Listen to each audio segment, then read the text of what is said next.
নিজেরা স্বীকার গেছে যে আমার কোনো ব্যক্তিগত ভাবে দোষ নাই। খেয়াল করেন, আমাকে দাওয়াত দিচ্ছে শাহিন আলম মানসুরপুরি ভাই। কাউসারকে এটা আমি জানি না, কাউসারকে ওনারা চিনে, কাউসারকে আমি জানি না। আমাকে দাওয়াত দিচ্ছে, আমি চিনি না। যাই হোক, শাহিন আলম মানসুরপুরি ভাই দাওয়াত দিচ্ছে।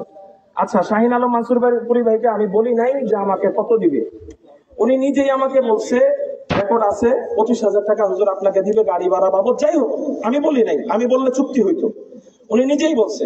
কিন্তু আপনারা আমাকে বলেন 8-9 ঘন্টা জার্নি করে আসার পরে ওনারা আমাকে সম্ভবত 500 টাকা সম্ভবত এখানে হবে আমাকে হাদিয়া দিছে। আপনাদের যেহেতু টাকা পয়সা নাই, এলাকায় এতিম গরিব একেবারে অসহায়, এই 500 টাকা আমি মাহফিলে দান করে গেলাম। এই ভিডিওটা আপনারা ছেড়ে দিবেন। এই এলাকার নাম কি? গড়কাটি। হ্যাঁ, গড়কাটি দক্ষিণ পাড়া। নতুন প্রশ্ন, 500 টাকা দিছে আমাকে, ঢাকা থেকে আসছি আমি। ঠিক আছে, সালাম আলাইকুম। আমরা হুজুরে 1000 টাকা দিয়েছিলাম। হুজুর আমাদেরকে এখানে কত মসজিদের দিকে চেয়ে আমাদেরকে 500 টাকা দান করেছেন। এখানে 1000 টাকা ছিল, আমরা আরো 500 টাকা হুজুরকে দিয়ে দিচ্ছি। মানে যাক, ওনাদেরকে ভিডিও করে রাখেন।